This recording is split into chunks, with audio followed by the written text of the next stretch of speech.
नमस्कार, अग्निपथ में आपका बहुत स्वागत है। मैं हूं आपके साथ ऋषभ राय। अग्निपथ में आज चर्चा करेंगे दिल्ली में होने वाले विधानसभा चुनाव की।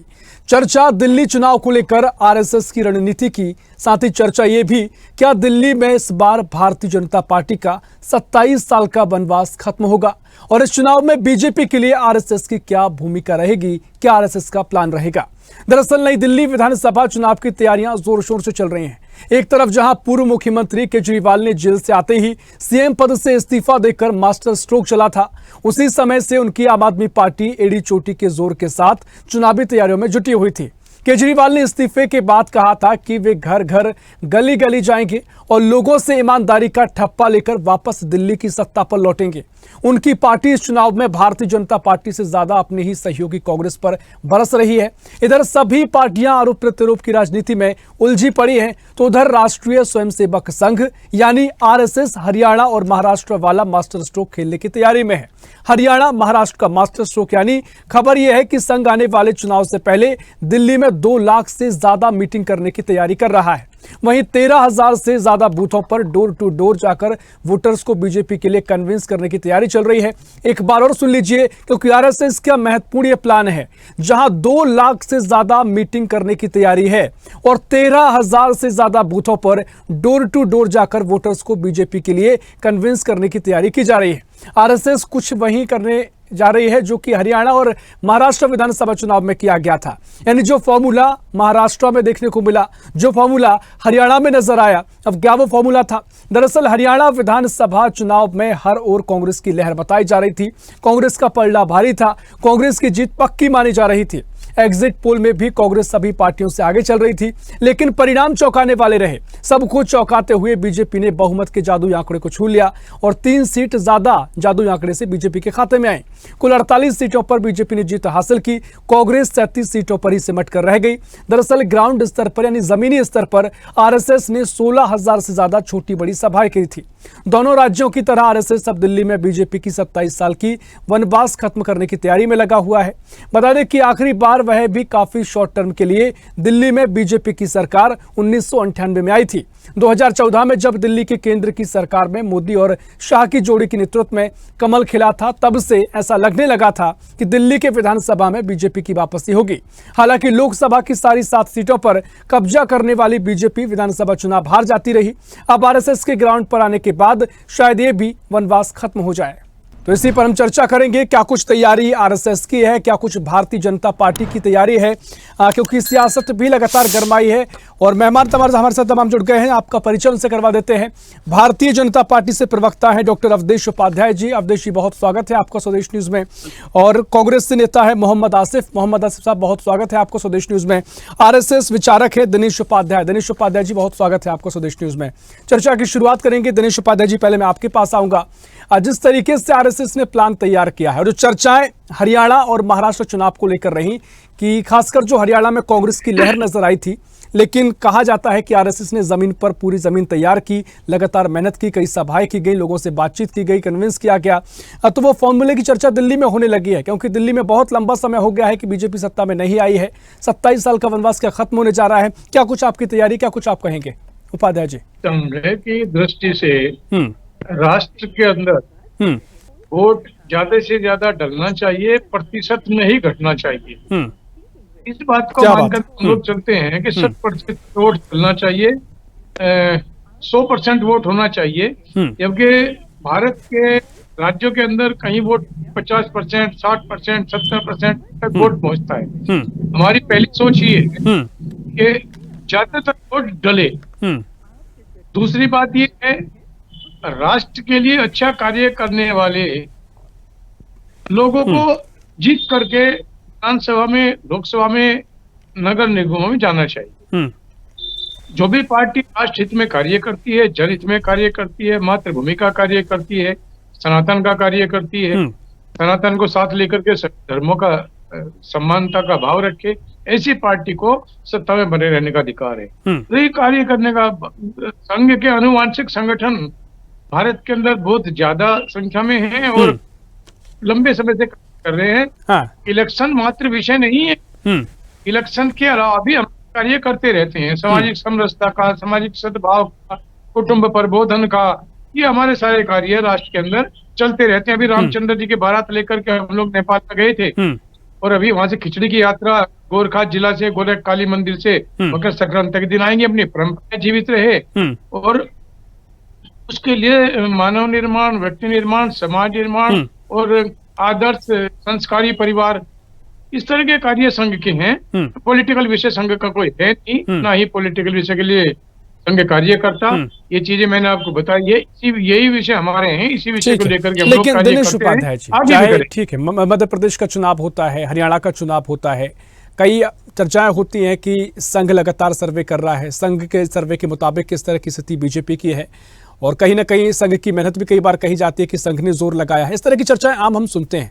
हालांकि आपकी जो चर्चा है लगातार संघ खुले तौर पर जो कहता है वो आप कह रहे हैं कि वोट प्रतिशत बढ़े, देश का भला हो, देश के हित में जो मुद्दे हैं उन पर काम किया जाए, इस तरह की बातें की जाती हैं। लेकिन सीधी बात इससे नकारा नहीं जा सकता कि बीजेपी से गहरा संबंध है, बीजेपी की आप ही की संगठन से निकली हुई एक पार्टी है। तो क्या कुछ इसको लेकर दिल्ली में कहीं ना कहीं एक आपका जो मंथन है, मैं निश्चित तौर पर समझ रहा हूँ आपने जो बातें कही, लेकिन क्या कुछ बीजेपी को लेकर मंथन संघ के भीतर चल रहा है फिलहाल? दिनेश उपाध्याय जी। मुझे वो अच्छा जी नहीं, ऐसा है, राजनीति का अपना को कार्य है नहीं, बिल्कुल भी नहीं है, और हमारा एक लगातार कार्य है, चिरंतर कार्य है, जो 100 वर्षों से चल रहा है, और संघ स्थापित वर्ष है 2025 में हमारा 100 वर्ष हो जाएंगे संगठन को। इसलिए अपना एक कार्य है, समाज निर्माण का कार्य है, राजनीतिक दल हम लोगों का है नहीं।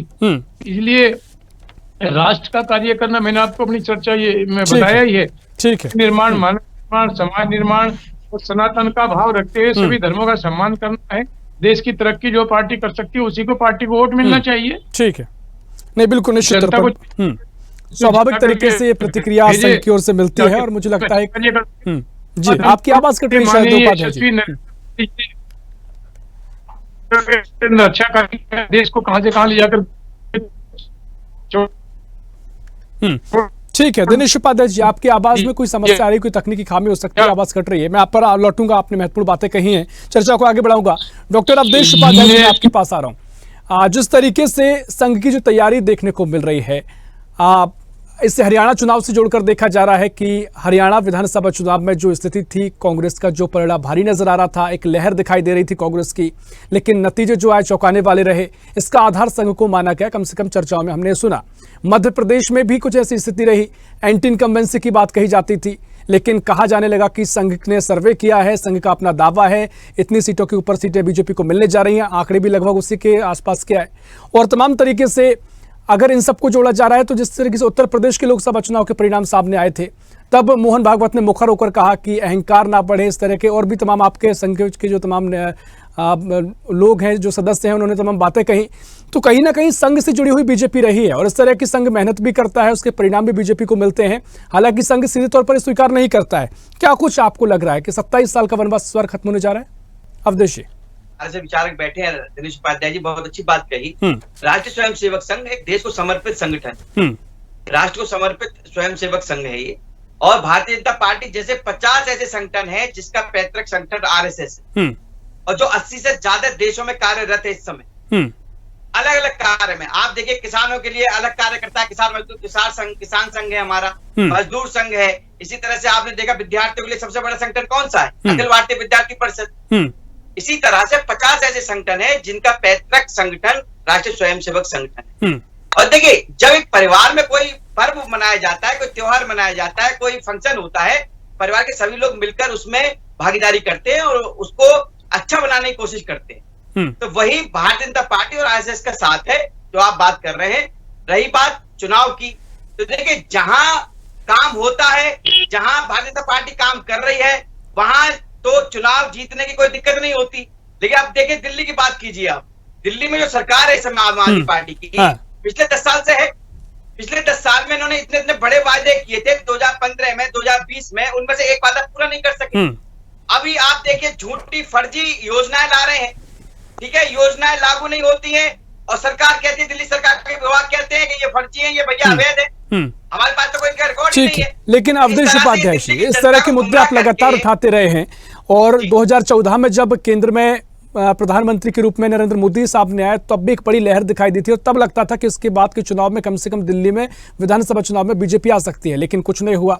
लोकसभा चुनाव में अच्छा प्रदर्शन आप करते हैं, लेकिन दिल्ली की जनता समझती है जिस तरीके की विधानसभा चुनाव में परिणाम देती है, एक पैटर्न दिल्ली की जनता ने बना के रखा है। ये चुनौती कैसे आप दूर करेंगे, क्योंकि ये सबसे बड़ी समस्या बीजेपी के लिए है।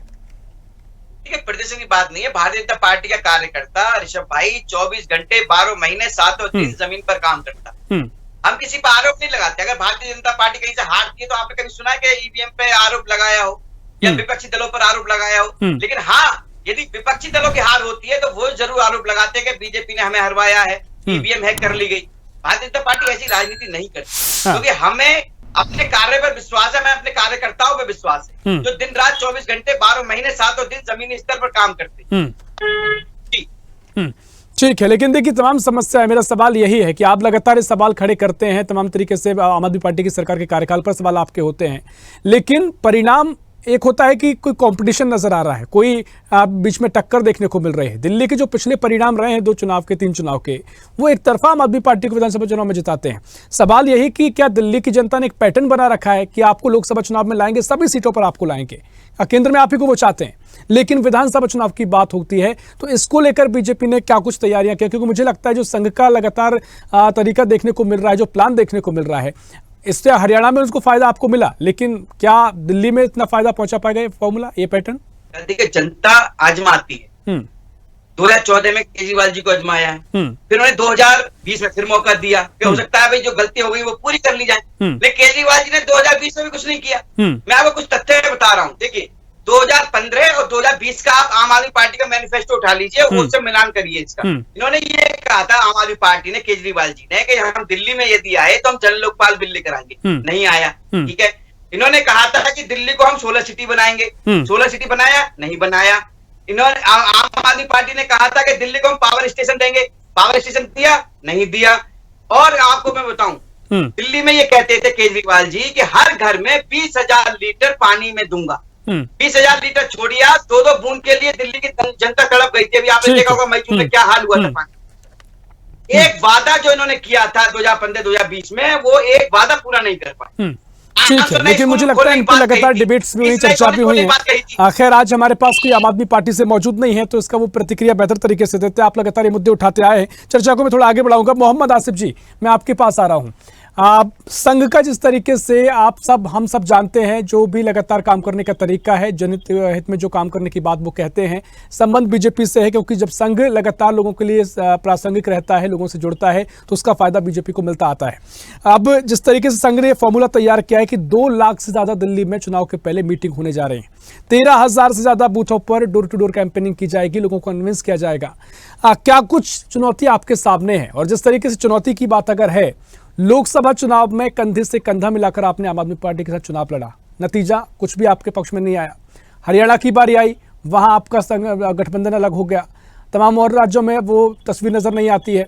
तो कहीं ना कहीं क्या कुछ आपके पास अभी फॉर्मूला है? क्या चुनौती आपके पास संघ की, बीजेपी की ओर से आप देख रहे हैं, या आम आदमी पार्टी से आपका वैसे भी गठबंधन नहीं है, तो क्या कुछ आप देख रहे हैं दिल्ली में कांग्रेस को?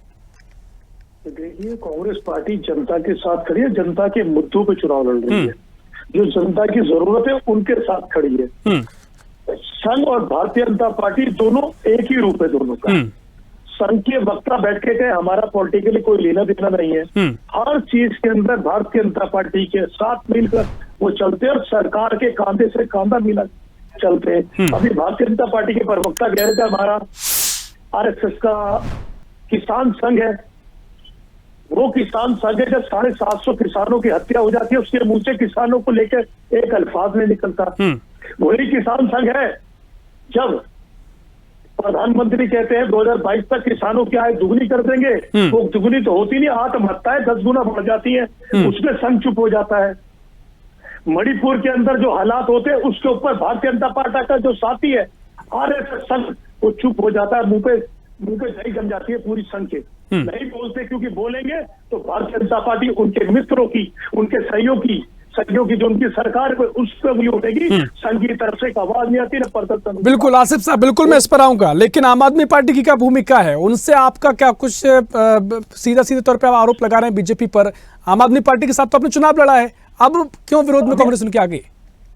उसका मैं आपको जवाब दूंगा। आपने मुद्दा रखा आरएसएस के ऊपर, मैं दिल्ली सरकार पे बोलूंगा, पहले आरएसएस को बुलवा लीजिए ना वैसे आप। हाँ, ठीक है। आपका मुद्दा है जो आरएसएस के कारनामे उसके बात कीजिए ना। हाँ। भारतीय जनता पार्टी के एमएलए चुनाव जीते आरएसएस से निकलकर, उनमें से गुजरात से एमएलए जीत के आया था जिसने बलात्कारियों को कहा था ये संस्कारी है।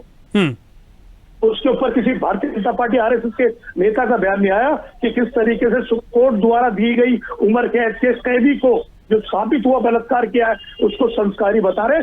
आरएसएस की तरफ से कोई जवाब नहीं आया। क्यों? क्योंकि अगर वो बोलते भारतीय जनता पार्टी को नुकसान होता है इसका। वो किसी कीमत पर भी भारतीय जनता पार्टी को नुकसान पहुंचाना नहीं चाहते। वो चाहते हैं भारतीय जनता पार्टी कुलदीप संघेय बलात्कार पे बलात्कार करता रहे और सरकार के खिलाफ एक अल्फाज उत्तर प्रदेश में न बोले, हाथरस पे बलात्कार पे बलात्कार करता रहे और भारतीय जनता पार्टी के एमपी जो आरएसएस से निकल जाते हैं जेल में जाके मुलाकात करने जाए तो ये शिष्टाचारी मुलाकात है। ये आरएसएस की विचारधारा ऐसी अच्छी नहीं थी। ये विचारधारा अच्छी नहीं है देश के लिए। ये वो विचारधारा जिसको बात करें, जिसको भारतीय जनता पार्टी आगे बढ़ा रही है, जो देश के हालात आज है, किस तरीके से बलात्कारियों के साथ आज भारतीय जनता पार्टी खड़ी होती है, किस तरीके से किसानों को कुचलने वाले नेताओं को टिकट दिया जाता है, उनके साथ खड़ा किया जाता है, किस तरीके से आरएसएस की आवाज नहीं आती कि पहलवान बेटियों के साथ में अत्याचार होता है उन्हीं को टिकट दिया जाता है। कोई आरएसएस से आवाज नहीं आती। ठीक है मोहम्मद आसिफ साहब, लेकिन ये तमाम आपके तर्कों को ना तो लोकसभा में जनता ने स्वीकार किया, दिल्ली में ना हरियाणा में स्वीकार किया, ना मध्य प्रदेश में स्वीकार किया। मैं कह रहा कुछ भी कीजिए, लेकिन क्या मानेंगे बलात्कारी सच है? हाथरस का बलात्कारी सही है? अरे सर, आपके पास अपने तर्क हैं, उनके पास अपने तर्क हैं। कांग्रेस क्या करने जा रही है? कांग्रेस के पास क्या फॉर्मूला है? कांग्रेस ने कितना भला किया है, कौन बताएगा? मैं आरएसएस का जवाब दे रहा हूँ, आरएसएस को जवाब दे रहा हूँ। इसमें आपको तकलीफ क्यों हो रही है? इनके ऊपर एक भी अल्फाज आरएसएस ने बोला नहीं, वो तो अपनी बात कहने के लिए बैठे हैं। मेरा तो सवाल आपसे है सर। उन्होंने कैसे बैठे? फिर बोले ना कि देश सिटीजन करेंगे, देश की रिव्यू करेगा, उसके साथ खड़े हैं, देश के साथ जो बात करेगा उससे। ये जो बलात्कार कर रहे हैं उसके खिलाफ क्यों बोलने में दिक्कत हो रही है आपको? क्यों आरएसएस को बोलने में दिक्कत हो रही है? इसलिए दिक्कत हो रही है मेरे भाई, क्योंकि भारतीय जनता पार्टी आरएसएस सिक्के के एक ही रूप है। किसी भी पहले तो आरएसएस भाजपा ही निकलेगी, दूसरा नहीं निकलेगा। नहीं, दिल्ली की समस्याओं की बात, दिल्ली की समस्याओं पे दिल्ली की जनता के साथ खड़े। जब पानी की दिक्कत दिल्ली में हुई, दिल्ली के नेताओं ने, कांग्रेस पार्टी के कार्यकर्ताओं ने प्रदर्शन किया, लड़ाई लड़ी। जब पॉल्यूशन आया तो दिल्ली के कांग्रेस के लोगों ने जब आवाज उठाई। जिनके साथ आप खड़े थे उनके खिलाफ लड़ाई आपने लड़ी है, आप कह रहे हैं? हम ये कह रहे हैं जो हमने उन लोगों का शराब घोटाला किसने उठाया? कांग्रेस पार्टी ने उठाया। तो उनके साथ खड़ा कौन हुआ चुनाव के लिए? चुनाव के लिए उनके साथ खड़ा कौन हुआ? गठबंधन किसने किया? एक सिद्धांत तो तय करने चाहिए ना कांग्रेस को।